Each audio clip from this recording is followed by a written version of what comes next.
Manipur ki law and order ki fibam phatriba makai mapalam gi miyoi singna lamdam masida sakwa tharangi thabak pai khatning loi haina Chief Minister Okram Ibobina haikre.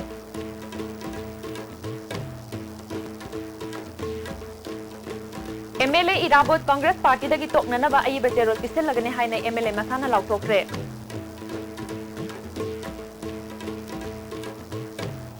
Amadi ILP chatna halu akanaba assembly session famduna ILP bill pass tau haiduna mahairoi singna ti dim lambida khongjang tangsinkre.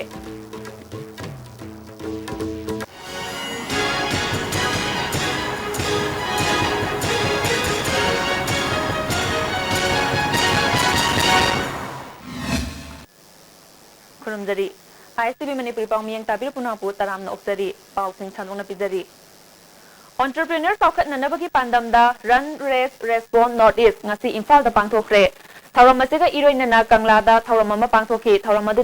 Chief Minister Okram Ibobi, Commerce and Industry Minister Govindas Konthaujam, MP Mary Komna maroiba miyoi singoina saruk yaki. Chief Minister Okram Ibobi na haikibada lamdam asigi law and order gi fibam phatriba makai mapan lamgi industrialist entrepreneur singna thabak tangningloi amadi tourist sing lakningloi haiki. Working fees, they are refused to come. Even if we request, we will bear your fear and we will escort you from full-proof security from the airport also. They refuse to come. When they heard Manipur, even they does not like to visit Manipur. This is the situation. We should have to put our head together. Any problem, any issues, we should have to try to solve sitting together. Where is the differences? We should have to sit together without good weather, without good atmosphere, without proper law and order. I don't think let us forget about the industrialists, the entrepreneur who will visit to Manipur and to invest here. But even a mere tourist also nowadays they are reluctant to visit Manipur. Thauramadu tungda Chief Minister Okram Ibobina Run Race Respond Northeast Kangla dagi nambol fawwa lamthaki.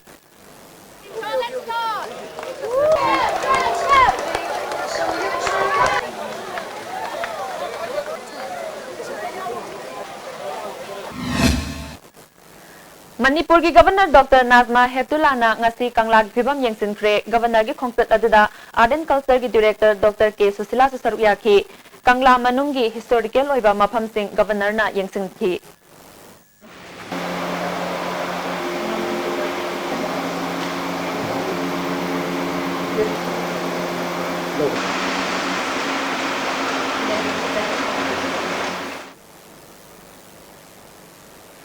Wangkai Kendra gi MLA Y Irabona handak Mahak Congress Party dagi toknanaba firep laure. Ayi bacherol numinini humni gi manungda pistil lagani haina MLA masana lauthokre. Ngasi khurai ahonggai da leiba mayumda paumi amadi mahakpu saugatpa workers singi mamangda MLA Irabona haikibada mahaki workers singi apambagi matungina Mahak Congress dagi toknanaba firep asi lobani. Karamba party da yaugadagi haibadu workers singi apunba warep amagi matungina lepkani. Mahakna makhatana Chahi tara manga Congress ki MLA oiringai da Kendra asigi mapung fana thabak tawba ngamkhide. Masigi khwaidagi chawba maramdi Kendra asida MLA ani leibagumna tawkiba asinani. Matam chupada mahakpu Congress sarkar na victimize tawba amadi ki hanba fawwa yauki haiki.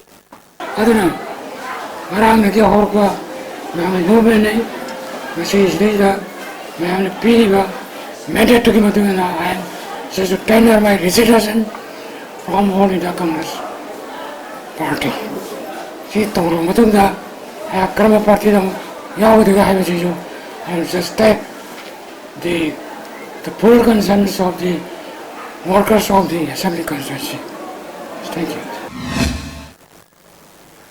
Amaronda MLA Irabotpu saugatpa Wangkai Kendra gi polling station kayadagi lakpa workers singna MLA gi yumda ngasi ayuk anganbadagi hauna pullaba matungda masing yamlaba gari gi khongsat lama chatki mahakki mayumdagi khongsat adu Kendra gi tongan ba mafam singda chatki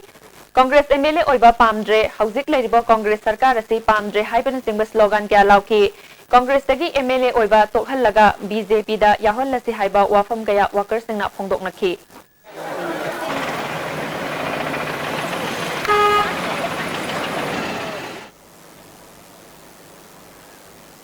Manipur ILP चना हलु अखनब assembly session फमदुना ILP bill pass तौगदबनी हाइबन सिंगबा वाफमदा ngasi masing yamlaba mahiru singna tidim lambidagi CM Banglo tamna haigalakre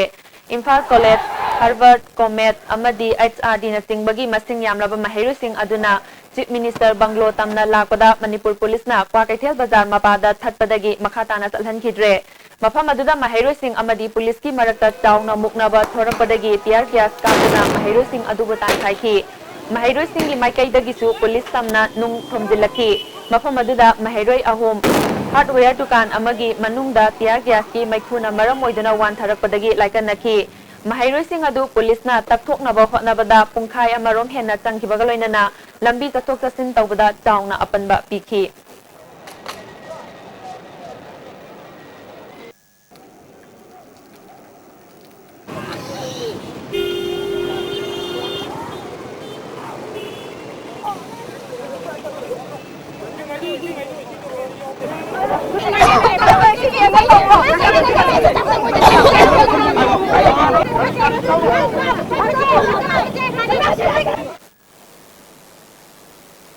Amaronda ngasigi khongjang aduda soklaba maheroi manga rimsta pukhatuna laikanaki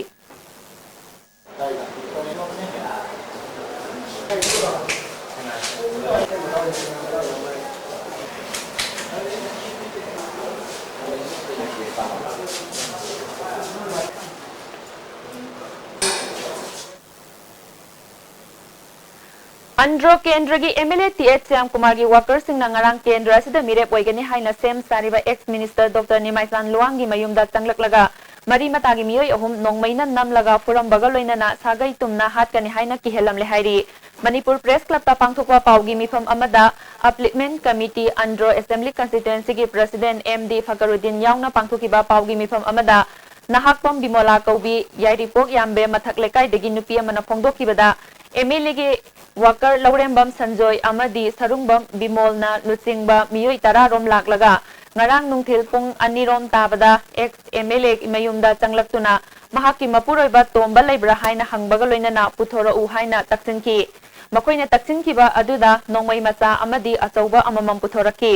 mapuroiba leite hairubada car ani amasung motorcycle da lakiba miyoi sing aduna Bimola tamthina furambaga loinana sagai tumna hatkani ex minister su ambush tawduna hatkani haina kihanki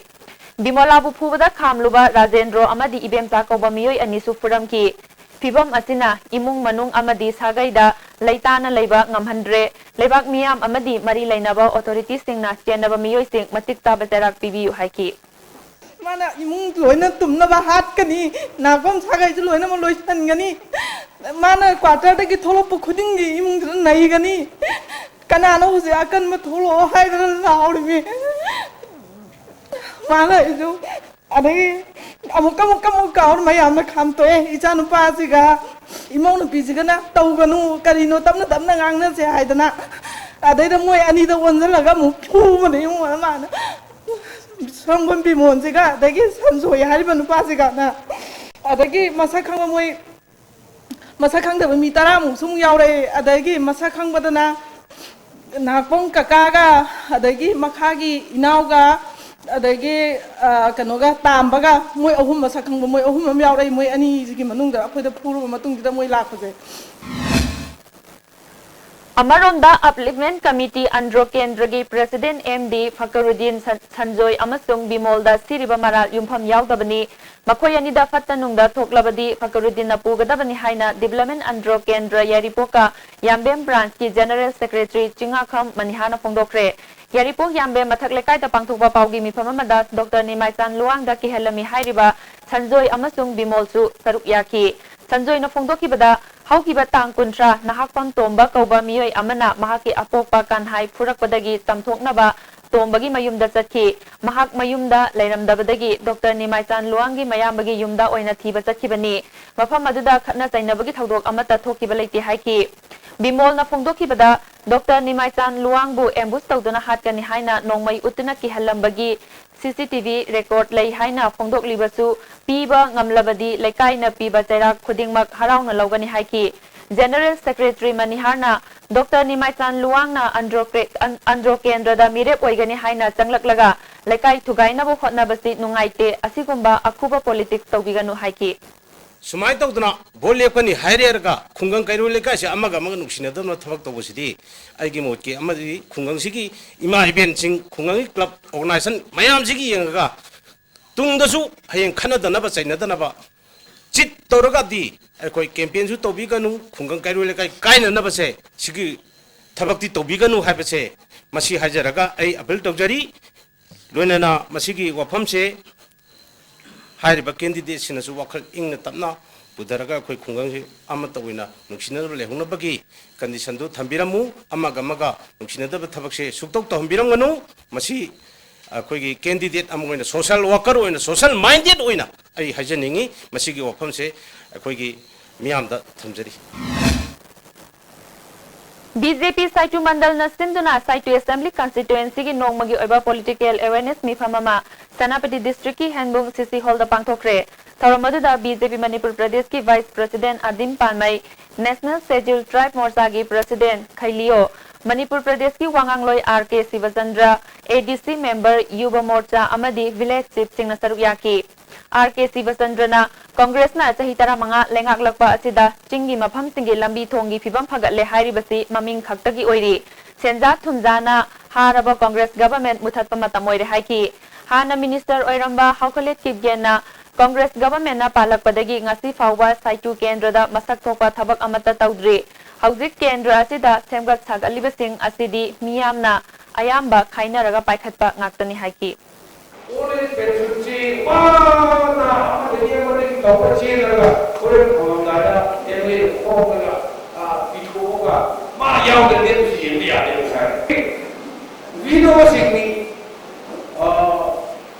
마기 로르고 할까래 마기 하늘을 미신 거다 샤 톡시아가 에미 야우데 야데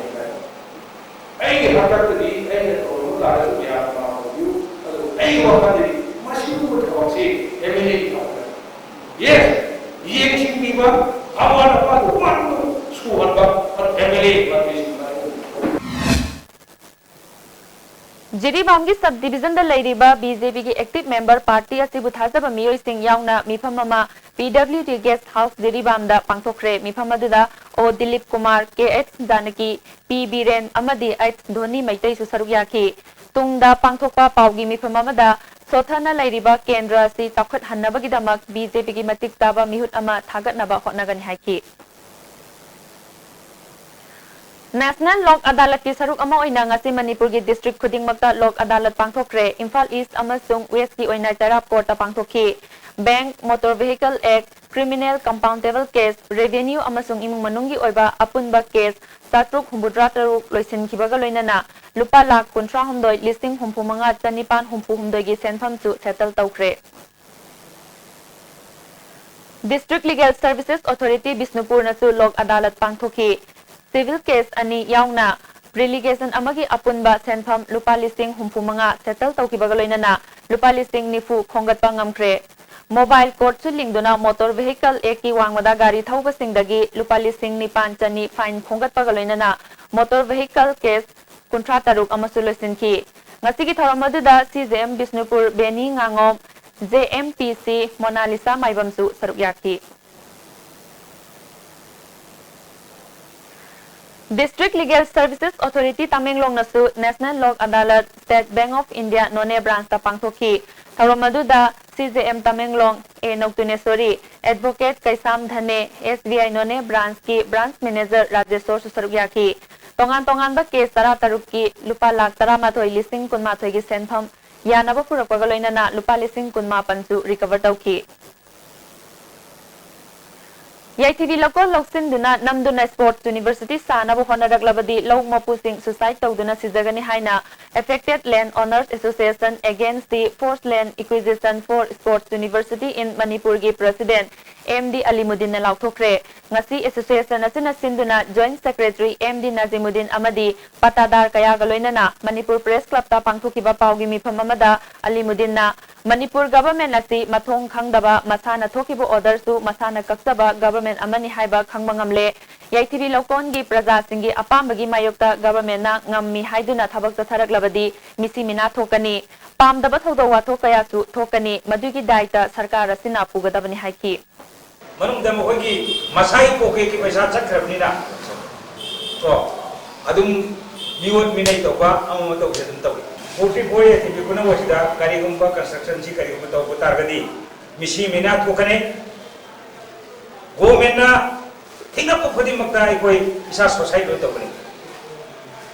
अमतेन हारबदा सोरादा लेबा कोजमदा लेबा लथमाना लेबा पुनमक्ना मफम मसिदा society तौबनी अदो Manipur government की government पाइब कांगुसिना मदुगी दायित्व दो Mohan पुगदम India का युमथंगनब लेबाक सोकनाकिब लान अहुमदगी मोटर एक्सीडेंट चाही अमदा सिबा मी मसिंग हेली हाइना इम्फाल वेस्ट ट्रैफिक पुलिस की ओसी एच रामेश्वर सरमना फोंदोक्रे वफम असि थाजिगी तांग अहुमदगी हौना गाड़ी मचा थौबसिंगना हेलमेट उक्तबा हाई सिक्योरिटी नंबर प्लेट नप्तबा अमदी ट्रैफिक रूल थुगाइबा थिंगनबा मोटर व्हीकल डिपार्टमेंट का खुदसमनदुना चथरिबा ड्राइव का मरी लेनना ngasi transport department ta pangthokiba pawgi mifam amada mahakna phongdokibani h rameswar na makhatana india da minute khudingi accident da miyoi amamam siri minute mari khudingi sathibai accident thoktuna miyoi kaya sihanbata natana soinai halli masigi mathakta chahi gi oina miyoi lakh amagi lising nipurom si haibagi survey report lei masi gari thawga singna ningthina cheksin thorang laukhataba amadi traffic rule indabadagi ayamba thokpani मिसी मिना सिंह असिगी मनुंगा चादा यांखैरोम कोकता सोकपगा मरी लेनबा case सिंगनी मियोई चा कया अमना सोइनाइबा फिबमदा लेहलिबा असिदगी ngaktoknaba traffic rule निंगथीना ngakpibaga loinana हेड गियर ने सिंगबा टेक्सिन थौरांग सिंग लखतपियु हाइकी पांडमदी फाइन याम तौबदि नते मयाम द अवेयरनेस पीवा प्लस प्रजा सिंगसु आइन सिंगसे ngapun थोइ ngम थोइ मरमनि मगि कानो बसि कनानो फगदोइनो हाइगanda इसा इसा ने ayang lami de accident hoga head injury do later gadi ade kutte pan ro kom de ko di sema ga saraga loinum tawbe once masigi koksima sokra mudung de bidi yamna mong ta de hingo bauda dum gyan mangra leba koma gi sinda lebe aba mama lebi bi damuta kai kan hona jabani Saruk Yakiba State Transport Authority की officer TH दिनचंद्रना ngasi phawga sathar drive ta case ta threat henna lokhatuna seloina lupa lakh ama listing ni purom fine thian kre niyom chumdaba gari cham yangkhai high security number plate palhan kre drive asi makha tana tathaki gani department asina miyam dagi sel khomgatpa amadi pha punbagi thabak chathaba pamde miyam gi safanaba tangai fadana helmet upiu amadi traffic rule ngakna chapiu haiki traffic की हाइरो traffic की rules जी traffic से कोई suppose समना कांदा plan city में तमनिना traffic की area चप चावा मफम कई कई मैम सेम साब की पोच लेतमनिना लेरिबा गवर्नमेंट सिल्लिबा खोचि लेबा पोचे दा ट्रैफिक की रूल्स से ट्रैफिक अवेयरनेस ट्रैफिक रूल्स से कितंग इलनिंग बगी पोटमा लेबा अदुसु यावना ट्रैफिक पुन जंगहन तो All Manipur DPC completed candidate of police constable male 2013 na ngasidagi kaisampat laimajam lekai mamang Sega Road Community Hall da makhoi gi demand sing phangdriba phawwa tara henbagi khongjang changsinkhre aikhoi gi hak matpa yaroi aikhoi gi dabi athubada phanghallu anauba recruitment khudakta lepu aikhoi gi iral kadino haiba wakat ka loinana ngasidagi chathaba haukiba tara henba aduda leimakhong mapandagi M Ajoy Maitei NG Anand Singha Thinungaidagi S Rimen Kanta Yorbungdagi S Sunil Maitei amadi Sektadagi Y Pratapna Chara henbagi khongjang asida saruk yari Manipur Sarkar ki Veterinary and Animal Husbandry Department ne sponsor tawduna veterinary Dr. Tamnanaba Khankraba nominee sing Dr. Tambal Loikraba fawbada department na Maheru Singhi pifam thokpa senpham sing pithoktre hairi ISTV News na phangwa pawgi matungina haukiba English singani tara nithoidagi Dr. Tamba haukiba Maheru Singh adugi English singani tara maridagi English singani tara taruk fawba department na pigadaba stipend laidik amadi internship tawkibagi senpham sing ngasi fawba pibidri hairi Maheru Singh asina department ki mari lainaba officer sing unaduna wari sarubada finance department da oina maral piba wafam phongdorakhi hairiba chahi sing asida natana haukiba chahi kayagi senpham phanggadaba Dr. Tambal Loikraba miyoi singna department ki mawong tadaba thausil asida makhoi gi phangpham thokpa sing adu tanaba tanbadagi makhoi gi phangpham thokpa sing lodana tokiba kaya yauri hairi Maheru Singh gi phangpham thokpa senpham matam tana phanghanbiu haina paw asina makhatana hairi Amaronda Veterinary Department ki makhada leriba Turibari Cattle Farm, Wabagai gi Buffalo Farm amadi Tingkai Khunau gi Pony Farm da thabak toriba master role worker sing athupa matamda makoibu regular appointment pibiyu haina mari leinaba singi pungning singsilakli. BJP Wangkai Mandal na sinduna ngasi booth level committee gi meeting ama pangthokre hanagi BJP ki president oiramba Khurai Ahonggai da leiba Haubam Bor Babu gi yumda pangthokiba ngasi gi mifam aduda hanagi BJP ki president Laimayum Santi Kumar Sarama amadi Wangkai BJP Mandal gi president amadi atai miyoi kyana saruk yaki tungda paumisinga unaba amada Haubam Bor Babu na phongdokibada BJP na center da lengak tuna lakpadagi Manipur da su sarkar painaba center na amadi state ta leiriba BJP ki thau puba singna kanna hotnariba asida kanagumba miyoi amana party asida changlakpada athingba leite tawbada pu party da wakalon ahumda yumpham oi hairaduna changlakadawriba miyoi adu wakhallong daba criminal case amatada chenadaba amadi atopa party dagi hekta yawrakpada mahaki oiba chaptaba tasengba firep ama yawdabadi athingba lei hairaduna BJP da yawrakle hairabasu ticket ki matangdadi high command yawdaba yade party asibu henna mapangal kangkhat hannaba changlakliba miyoi khudingwak pudi mahaknasu taramna woi haiki party si chawkhlapagi matungina any person yawbada party na thingba leite masida mana aduni mana adani haibagi ofam leite MLA hobi ai oidabi ai ex hobi ai masida karim makhal magi khoi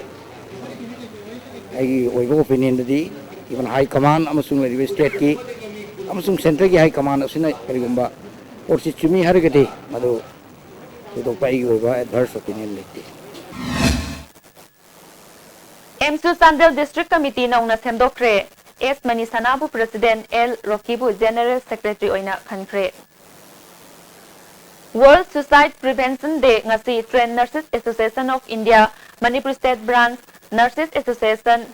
TNAI Jenims Unit amadi National Alliance for Elder People Livelihood Research Advocacy and Chronic Diseases of Indiana punna sinduna Jenims ki conference hall da pangthokre Tharamaduna Manipur State Social Welfare Board ki former chairperson RK Nayon Sana Devi National Alliance for Elder People Livelihood Research Advocacy and Chronic Diseases of India ki vice chairperson Dr. K Santibala Devi Medical Directorate ki Joint Director Nursing Bungjanem Balte Jenims ki Nursing Superintendent P Landhoni Devi Trained Nurses Association of India Manipur State Branch ki President TH Nandarani Devi na maroiba miyoi singwena saruk yaki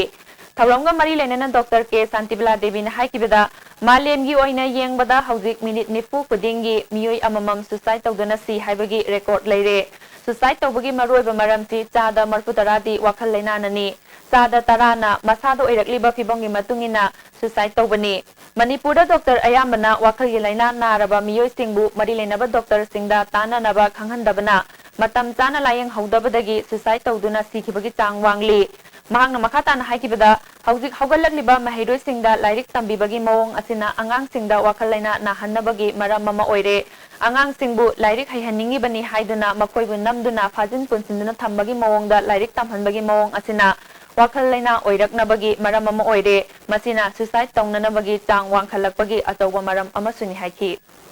hari orang sini wajah mali macam tu tu kerja jadi kalau beri counsel tu best counsel is our friends and nurses and tapi mana pun kalau psychologist psikiatris mana pun counseling tu ini kita kingdom berarti counseling macam ni siapa ni dia wali present sampai health tu pun thawar biwa ai lagi tu dia orang awam ai nasi atau dia ai lagi dia hai ni wali situ ayam makan Mayai lambigi langthawal lep awang lekaida lambi phattabadagi accident thoktuna chakhiba tang nipanda ibele kaubi langthawal mantrikhong awang lekaidagi miyoi ama leikhidaba matungda ngasisu accident thokpadagi langthawal lep mayai lekaidagi sana kaubi nupi ama hospital laikanakre lamdam adomna miyamna lambi tawkhaiduna lambi thingbagi khongjang changsinki singjamai police ki team laktuna wari sanaraba matungda khongjang handokre Numit humnigi manungda lambi sembi drabadi mayai lambi matam kaktana thingjelagani haina lambi thingbada saruk yarambi nupi amana phongdorakhi lambi sembi da taragadi matam akoina matam je akoina kaknaba matam thokki manungda ꯃꯣꯏꯅ ꯂꯝꯕꯤ ꯁꯦꯝꯕꯤꯗ ꯇꯥꯔꯒꯗꯤ ꯑꯩꯈꯣꯏꯅ ꯂꯝꯕꯤꯁꯦ ꯃꯇꯝ ꯀꯛꯇꯅ ꯊꯤꯡꯖꯤꯟꯖꯔꯀꯥꯟꯗ ꯀꯩꯅꯣ ꯇꯧꯖꯔꯅꯤ ꯑꯗꯨꯒ ꯃꯁꯤꯒꯤ ꯈ꯭ꯋꯥꯏꯗꯒꯤ ꯃꯔꯨꯑꯣꯏꯅ ꯌꯦꯡꯁꯤꯟꯕꯒꯗꯕꯗꯤ ꯑꯩꯈꯣꯏꯒꯤ ꯀꯦꯟꯗ꯭ꯔꯁꯤꯒꯤ MLA ꯑꯣꯏꯕ RK ꯑꯅꯟꯗ ꯃꯁꯤ ꯃꯥꯒꯤ ꯀꯦꯟꯗ꯭ꯔꯅꯤꯅ ꯈꯔ ꯑꯣꯏꯅ ꯃꯔꯨꯑꯣꯏꯅ ꯊꯧꯗꯥꯡ ꯂꯧꯕꯤꯒꯗ꯭ꯔꯥ ꯈꯜꯂꯦ Manipur Mountaineering and Trekking Association MMTA na paikhatliba program singi manungchana Mission Green haiba thauram ama ngasi lamdan da leba Manipur Mountaineering Institute ki complex ta hodokre thauram adu da saruk yakibai editor sing atai media person sing amadi akoi bada leba khul singi maroi ba miyoi singna makhal kayagi utara sing thaki Mission Green ga mari leinana MMTA gi president and ibungo chawbina phongdokibada paikhatliba mission asi Manipur gi mafam pumna makta tongan ba civil society organization sing amadi miyam ga khutsamnaraga yauhanaba thaurang tauri masina mangtharakliba umang sing kannaba amadi thoktharagliba akoibagi phibam sing asidagi kharatang oirabasu kannaba pandamda tangsinbani haina MMTA gi president ibungo chawbina makhataki National Program for Control of Blindness Thawal District na Lions Club Kakching ga kutsam na duna Kakching Khunau Primary Health Center da nongmagi oiba lemna ngongdong leibra yengthokpagi camp ama pangthokre camp aduda miyoi 139 check tawbada miyoi 132 ngongdong leiramba thengnaki tha sigi tara mangada makhoi Jennings ta operation tawgani hairi Progressive Voluntary Organization na Ministry of Culture Government of India gi makhada khunungisai amasung penagi kumhai MDU Hall da pangthokre hawdokpagi tharamda Zen Manipur Dance Academy gi director L Upendra Sarma theater L Bozendra su saruk yaki mutua tombana organization asina tangkak naina khunung isai amasung pena yokhatnaba thabak paikhatuna lakli makhata na ahenba art form sing yokhatnaba thauram paikhatpani hairi Maoist Communist Party Manipur na social boycott tawkraba misak amabu geng khutpu amana taingak piduna leire hairi look asigi secretary publicity and propaganda nonglen maitai gi cherol amana geng khutpu asida yauriba sing kana kana no haina thidokpada makhoi gi akupa mari makhong khangdokpa ngamle makhoi da natana atopa makhoi ga punminariba sing kana kana no haibadu masak khangdoknaba makhata na thigatli hairi Patsoi Kendra Social Upliftment Organization gi Chief Petrol Chungkham Bijoy na sponsor tawduna Kendra asigi manungda laiba differently able miyoi singda thagi pension piba haukre kwa kaithel thongnau jamlaikai community hall da pangthokiba thauramadu BJP Biodiversity Cell gi convener KH Somorjit training cell gi convener Dr L Chauba Sangai Pro Kabui Khul gi khulakpa Kamai Manglem Paksu gi president N Raghumani su saruk yaki Masih ayah mungkin bapak tak apa miu itu sama mirak kendala amat ayah miu itu persia lo oyang kita mata isor su punya betul kurang jari Nongmai laki baga mari lainana kulum besuba Assam Rifles na civil longdagi miyoi anifa ki bagi manungda Kabigal gangmi thadorakle hairi Manipur Press Club tapangthokpa paugi mifam amada Rongmai Students Organization gi chairman Gan Rongmai na ngasi fawgi manungda makhoi thadoktrabadi makhal makha kayagi khongjang changsingani hana lauthokibadu sarkarna laukhalakliba khongthang amasung mahiroi singi yenglaga khongjang handokle hairi Ekoina pen dapat nuwaitaba asina hairiba 23 Assam Rifle na ekoi ima event singbu tamthina tawkhibadudi ekoi pende hairiba look mari sina ekoi 23 Assam Rifle bu pen abagi matung inna ekoina sathakiba hairiba yaba makhaido ekoi sathakani haibse ekoi look mari sina ngasi su adum haijari Election Youth Committee BJP Hengang Mandal na sinduna ahum suba Harip Meritorious Award yanthokpagi thoram Hengang High School da pangthokre thoram adu school asigi principal S Premavati headmistress RK Nirmala BJP Hengang Mandal gi president CH Iboyai masu saruk yaki kendra asigi manungda leiba school kunitoi gi class 10 parikha da mai paglaklaba mahairu singda mana mathum sing yanthoki Shagnairi popular koi mayamse government student ko kibana tani adu mashi government student yengmada miyam do don hairi punna mashe kari thuru pano karamai to no haisi ekoi tikeri no ya Imphal West Police Commando na Thangmaiban Lairen Hanjaba Lekai da thi humbagi thabak tathabada KCP ki member ama fare hairi police department की PRO की चेरोल अमना फागलबा मियोय सिगी ममिंग ख्वाइरक्तम गोजेन चाही 85 अपोकपा लेखितबा money कवी महा government की office businessman FCI की contractor अमसुंग माही तंफम संगसिंगदगी KCP नोयन लुपकी मिंगदा सेल खाइबदा चेनबा मियोयनी हाइरी अमरोमदा बिष्णुपुर पुलिस कमांडोना मोइरांग लमखाई एरियादा थी हुंबगी थबक चथबदा प्रिपाक की मियोय मफारे फागलबा मियोय दुदी वाहेंगबम दोलेन चाही 35 अपोकपा इबोमचा फकनुंग मखा लेकाइदगिनी मंगोंदगी चाइनीज हैंड ग्रेनेड अमा फंगले हाइरी पावगी मरक थाना तेम ब्रेक अमा तंग लौजरी हक्चांगी लेबर सोलकपदगी प्रोड्यूसिंग अक्तबा हक्चांग चोक्थरबा तुंबा चाबा यारक्तबा खोंग हामा नुंगायरक्तबा सिंगिदबक अमत्त नायबा उपायदि जॉलिब सैर अमसुंग जॉलिब कैप्सूल बु चंगने सिनबियो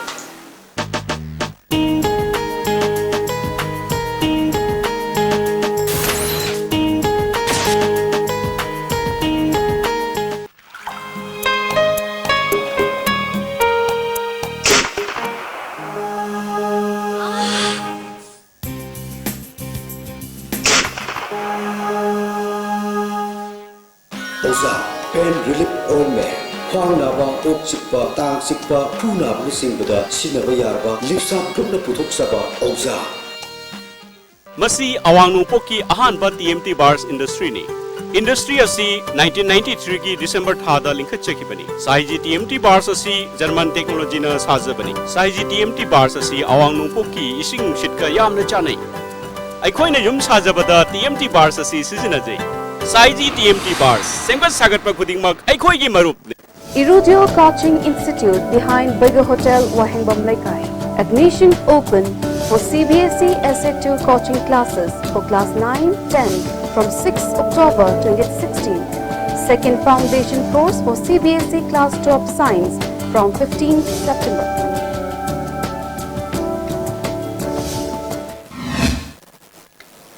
Taram namo oktari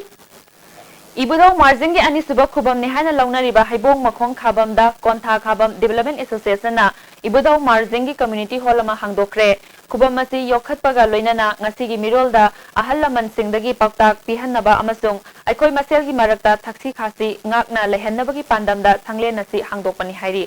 naba aduga masida mathang akoina usop singju kalak nanabagi pandam ma thamjabani akoiga aduga akoi khubam jiju masak takcha boina Joint Electricity Regulatory Commission for Manipur and Mizoram Link Office na sinduna ngasi Forum of Regulator for Eastern and Northeastern State ki taruk suba mifam ngasi classic granda pangthokre mifam aduda North State khakta natana Northern State yauna apunba state tara nithoi ki chairperson amadi secretary singh na saruk yaki JERC Manipur ki chairperson RK Kishore amadi secretary Richard Jothan kina yauna pangthokiba mifam aduda RK Kishore haikibada Prime Minister Narendra Modi gi English ingani kunmathoi phawbada yumthong khudingda mai phanghanaba amasung mahausa gi khal kaihandana atopagi pambai sizinaduna state singna masagi mai thoknaba pandamadu yahwannaba mifam asina khannabani haiki sau khara haid natar loina natar suma khasina ko khal haidina great pirakana great namadu masi renewal process obligation kano to player mane na certificate pine ba adu pina na binam ta madu apu obligation rights of utility na piyo ne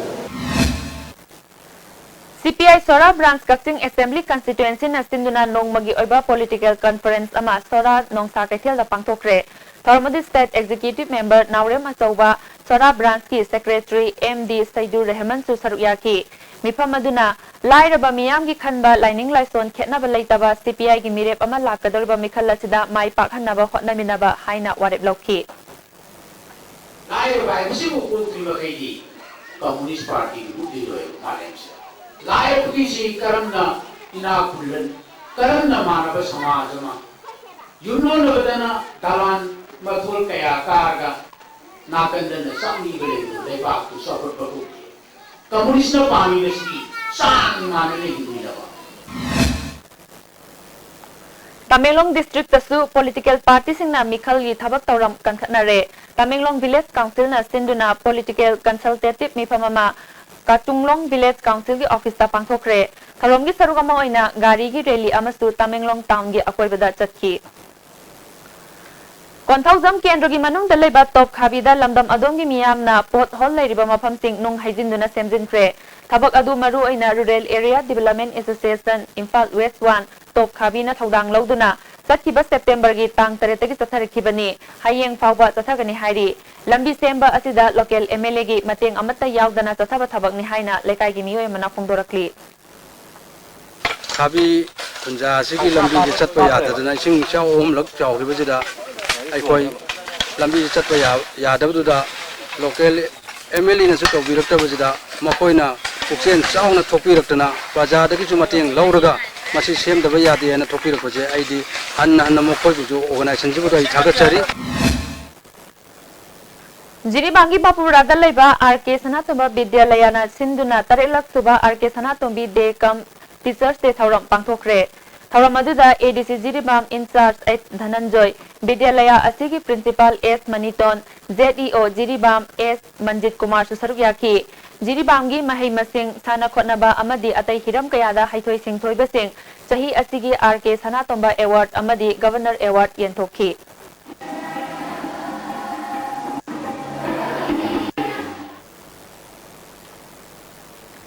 Lions Club of Imphal City na ngasi Kongpal Imphal Morning High School amadi Langol Pioneer Club Complex ta utara kaya thakre Protect Our Environment haiba theme da pangthokiba thauramadu Lions Club of Imphal City gi president na luchingki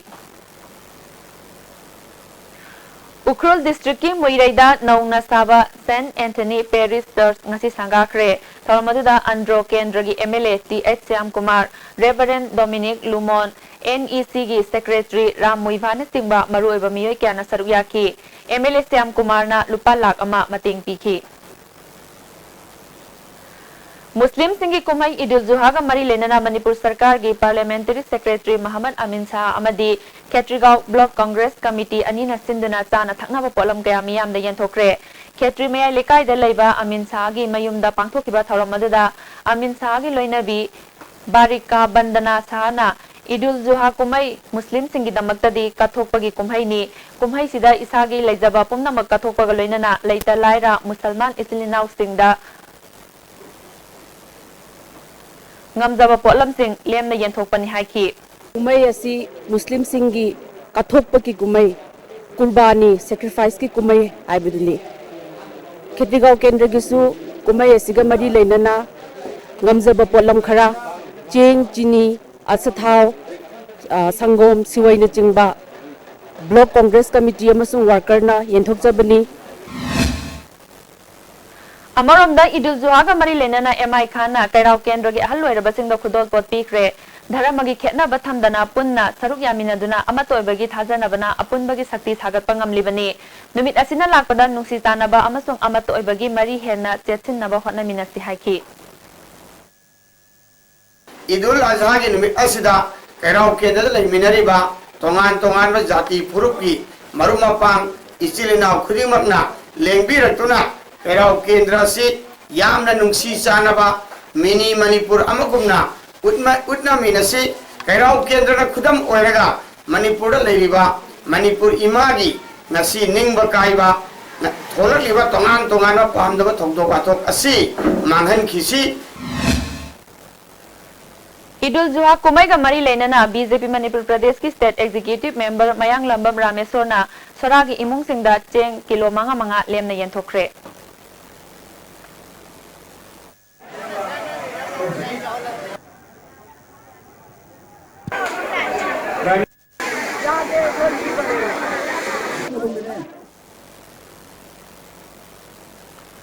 Idul Zuha na lakpada MOBC ki Parliamentary Secretary MD Amin Shah na Manipur miya maruina Musalman singda yapapaujil pirakli isagi lejaba pumnamak kathoktuna mapugi yathang tungin jaba kumai asina lakpada tangdu laitaba kanglup masel gi marakta nungsi tanaba chaukhatpa amasung amaga tengbang minaduna hena yaifaba Manipur ama oirasnu hairi Manipur State Council CPI Secretary Dr. M. Naranasu Idul Zuha Paujel Muslim Islinau Singda Pirakli Kumai asina Manipur da laiminariba mipum khudingmak nungsi tanaba awana laitaba afaba Manipur ama oirasnu hairi Idul Zuha ga mari lenana Andro Kendra gi MLA Syam Kumar na lamdam masida khunda minarba miyoi sing maru aina Muslim Isilinau singda yaifa mangol pirakli. Megazit karamna iba samjillaba liklang pareng mingthonba lairik ama ngasi Deb Literature Hall da pangthokre Hall da phongkre thawamaduda Kaisamthong Kendra gi MLA L Ibomcha Langthabal Kendra gi MLA Karam Syam su saruk yaki Moirangthem Priyobatana lairik adugi masak takhi Aiba Megazit karamna mahaki warising stage da utkre masi henna miyamda khanghanningbadagi lairik oina puthoklaga phongbani haiki Moirangthem Ongbi Nilakumari na iba imagi cheng mayom mingthonba lairik ama Manipur Press Club ta phongkre Sajong Nature Care and Yoga Hospital phongbana sinna pangthokiba thawramaduda Manipur University ge Vice Chancellor Professor M Dhaneswar IPR ge Director Megachandra Kongbamsu Sarukyaki Saknairaba Aiba Sarachan Tiamna lairik masak takhi Writers Club Manipur Nambol gi Konithoi Suba Mapo Komon Thauram Pangthokpagaloinana Marirak Suba Toizam Bihari Ningsing Sahitya Mana Inglisingani Tarataruk Dr. K.H. Samu Ngauda Piduna Ikai Khumnaba Utkre Thawamaduda All India Radio gi Station Director Oiramba S. Indra Kumar Writers Club Nambol gi President Sadachandra Ningomba Law College Oinam gi Principal I. Jugesor Susarukyaki Tharomgi Sarugama Oina Dr. T.H. Nabakisor na iba Dr. Yaimagi Layeng Dr. K.H. Samu Ngau na iba Warini Uchek Singgi Dr. O. Chawbo Maitai na iba He Lai Nangbu Saibang na Warawi Mingthonba lairik ahumsu phongki Bisnupur Block ki manung dalaiba Gram Panchayat Singi Gram Sabha Mifam Pangthokre BDOL Manikantana Gram Panchayat Sing Koina Chatuna Yengsinkre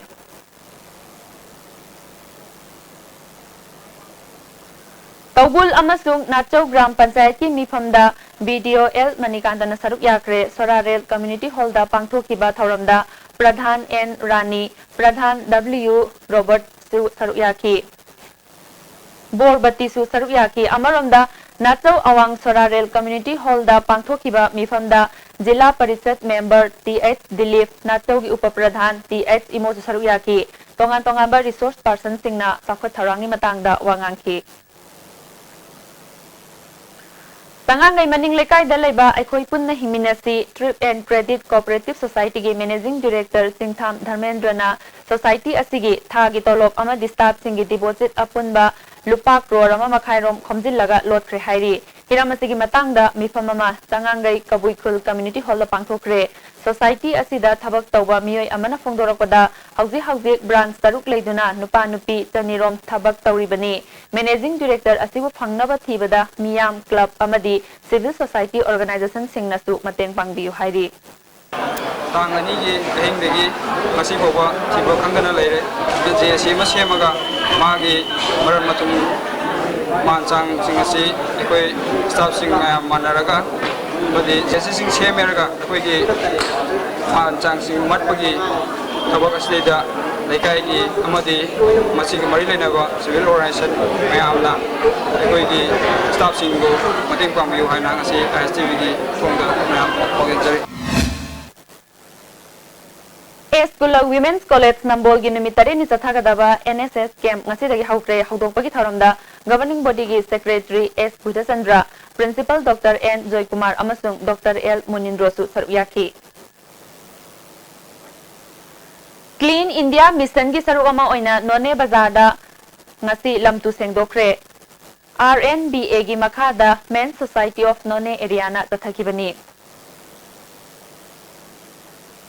Numit humni chumna tathagataba lemna layang bagi kem ama ngasi Singjamai Kendra da oinam romena luchingduna Singjamai Community Hall da khogdokre Network for Positive People Imphal West ka khusam naduna pangthokiba free medical camp aduda tongan ba na layang bagi khudong chaba phanganki Singjamai Kendra khaktan natana tongan ba Manipurgi mafam singda lairiba layang bangam daba imung kayabu makhoi gi angam ba mateng pina nabagi khongthangda ahan ba oina camp asi pangthokpani haiki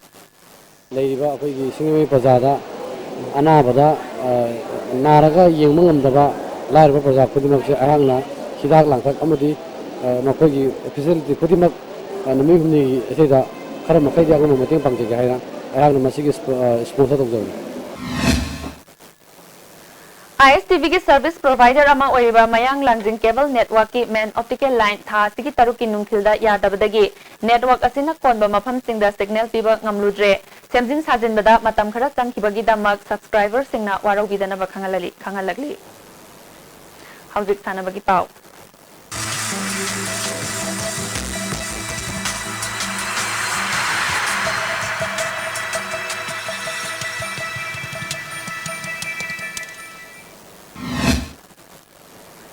Masigi sanabagi pauda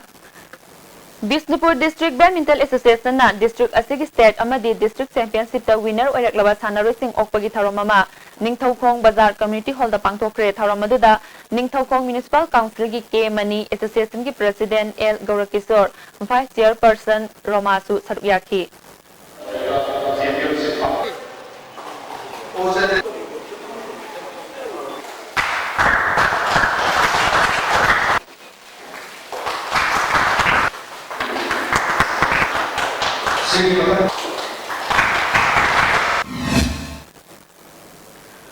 Bhutan की थिम्पूदा हंदक पांगथोकिबा यांखै सुबा Asian body building and physique sports championship ता India की महुत सिंगदना सरुक यारुबा मणिपुर की बॉडी बिल्डर सिंग ngasi इम्फाल दा थोरखरे सानारोइ सिंग asibu इम्फाल एयरपोर्ट ता all Manipur body builder association की मिहुत सिंग अमदी मणिपुर की तोंगान तोंगानबा जिम सिंग की मियोइ सिंग अमदी बॉडी बिल्डर सिंग ना तनाम ओखरे चैंपियनशिप अदुदा किलो मरफु की सीनियर की कांगलुक्ता वाई बोरुना गोल्ड बोबीना सिल्वर जूनियर की दा वासिम खान सिल्वर किलो हुंबुद्रा मंगा सीनियर दा एन सुरसना सिल्वर दा किलो यांखै की नुपी की कांगलुक्ता के रेबिताना silver T8 Lay Masanuna bronze kilo यांखै की मखा की नुपी की कांगलुक्ता T8 सरिताना सिल्वर मेडल लौरखी किलो हुंफु की सीनियर दा एल रॉबर्ट ना मरी सुबा किलो हुंबुद्रा की कांगलुक्ता एन राकेश ना मंगा सुबा पोजीशन तारखिबनी अमरम द चैंपियनशिप अदुदा मेडल लौरखलबा अमदी सरुक यारुबा अमदी बॉडी बिल्डर्स अमदी ऑफिशियल सिंगदा school of body builder and fitness क्वा कैथेल ना हराउ तयाम्बा फोंदोक्तुना असंब खुदोल पोस्टिंग पीखी रॉयल जिम नावरेम थोंगनासु जिम मसीगी trainer N Suraj L Robert अमदी के रेबिताना championship असिदा position लौरकपदा नुंगाइबा फोंदोखरे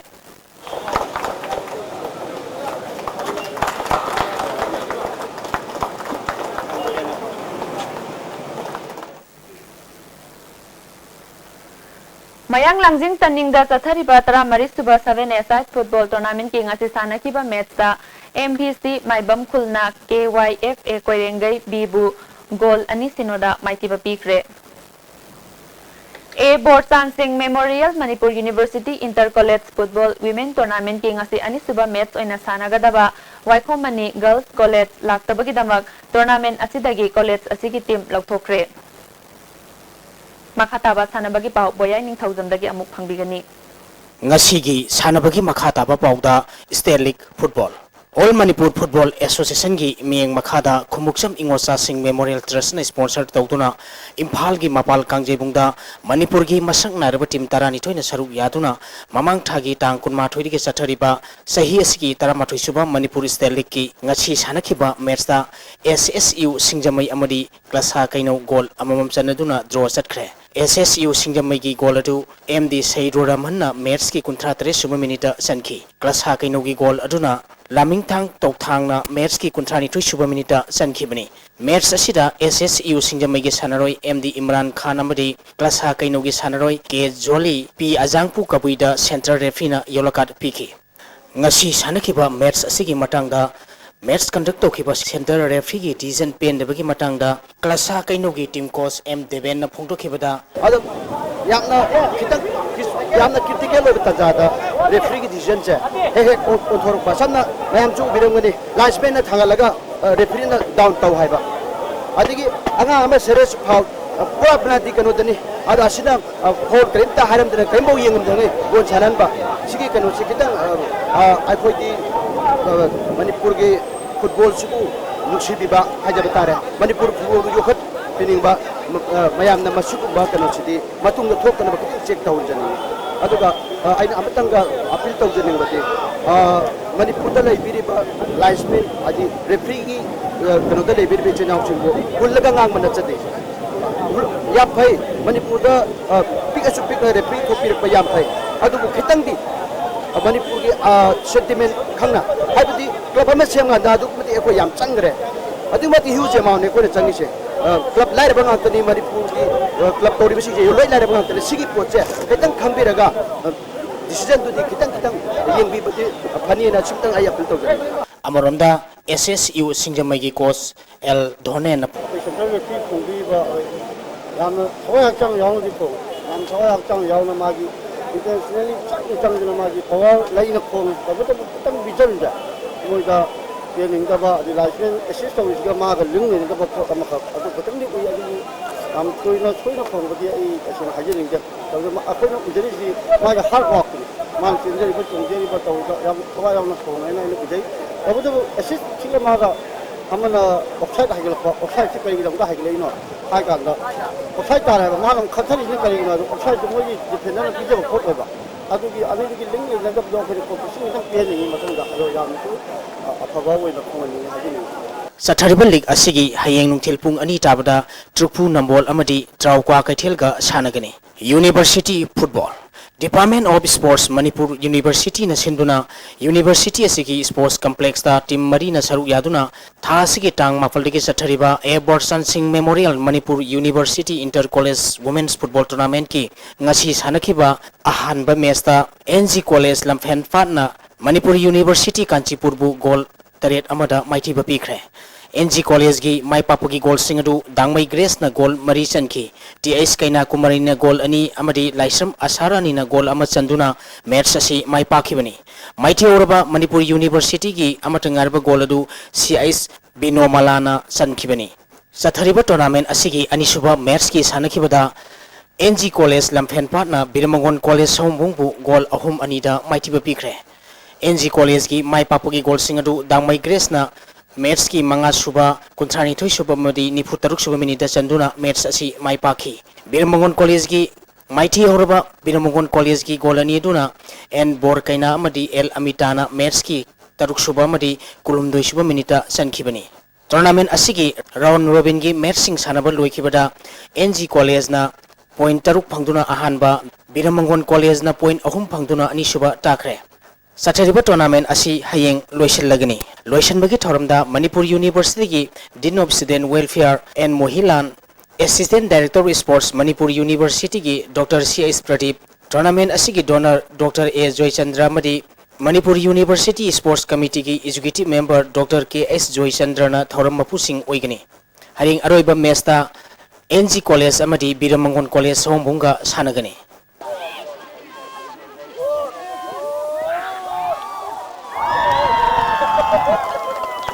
Tennis Nirajna Sahitaragi Nupamasagi singles ki amadi Bhushanna Sahitara Nithoigi Nupamasagi singles ki title lokre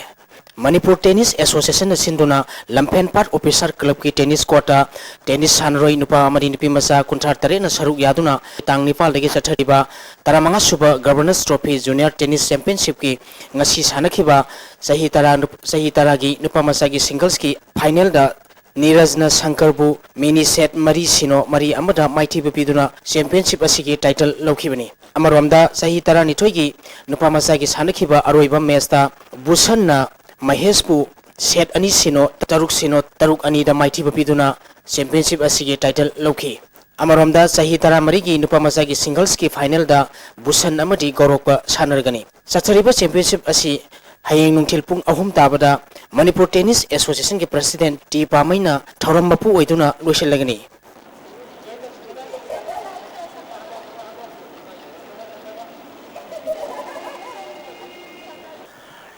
Hockey Department of Youth Affairs and Sports na sinduna Khumbal Lampa ki hockey stadium da sathariba Sahitara manga makhagi Nupamasagi Zen hockey tournament Thawal district na Imphal East district pu Panjal taramanga amada maiti bapiduna champion oikre hayeng nupimasagi aroiba match sanagani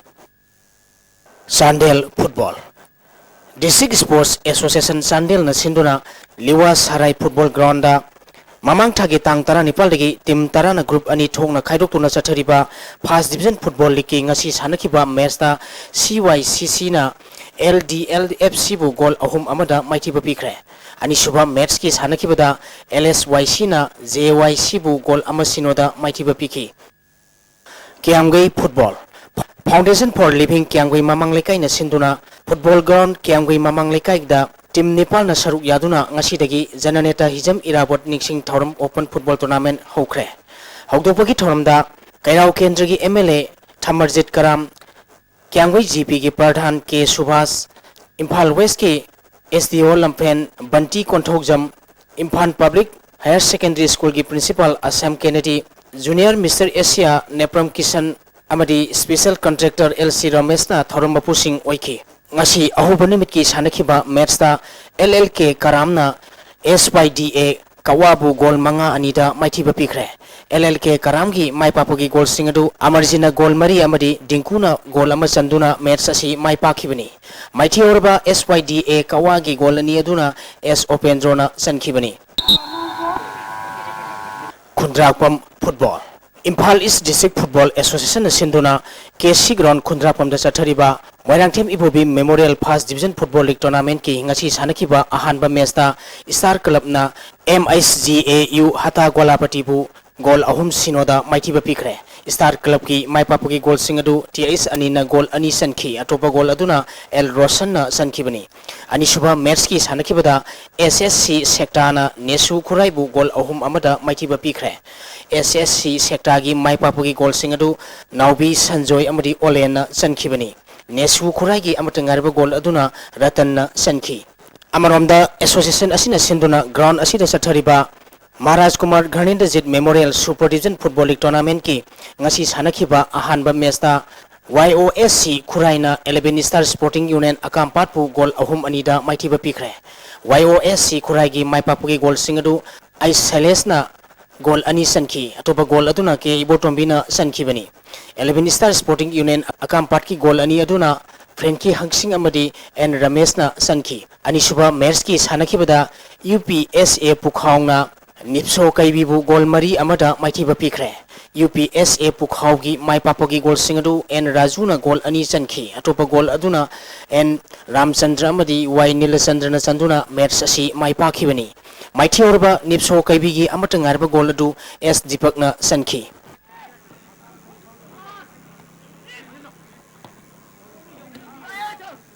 Shekmai Football Imphal West District Football Association na sinduna SKYC Awang Shekmai Grounda Team Nepal na saruk yaduna mamang thagi tang tarani thori ke sathariba taratare suba S Birendra Singh Memorial Super Division Football League ngasi sanakiba ahanba match ta BMC Tabungkhokna YWC Malombu goal ani amada maithiba pikre. BMSC Tabungkhoki maipapugi goal ani du Peter Saming Thangna sankibani. YWC Malongi goal aduna N Jaiphabana sankhi. Ani suba match ki sanakibada SKYC Shengmaina YTO Lamdong Konjeng Lekai bu goal ani sinoda maithiba pikre. SKYC Awang Shengmai gi maipapugi goal ani du L Manisna goal ama amadi atopa goal aduna YTO Lamdong Konjeng Lekai gi sanaroi Y Arona aun goal loina sanduna match asi SKYC Shengmaina maipakhibani. Thagatsari boya hauzik ngasi nongmagi oiba ayeng asagi pawmuk phangbigani.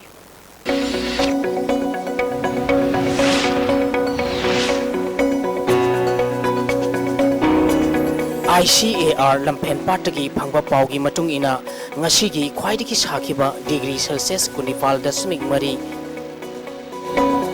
khwaidiki ingba degree Celsius kunithoi dasmik ani Nukshitte yauba ising manil gisang ayukta sada maripumanga nungthilda sada humputara oiki. Ngasigi nong sukiba gisang suino dasmik mga millimeter ni.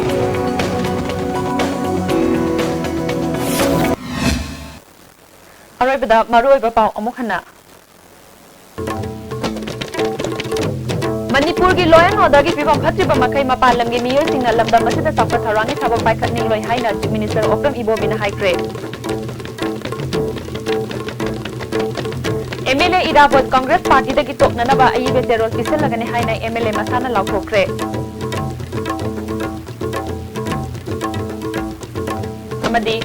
ILP chana halu akhan na ba assembly session famduna ILP bill pass tau haiduna mahairoi singna didim lambida khongjang tangthenkre. ngasi gi oina di ICB ni pijaba paw matang at loy jare ine tabi punam po mo kana urum jare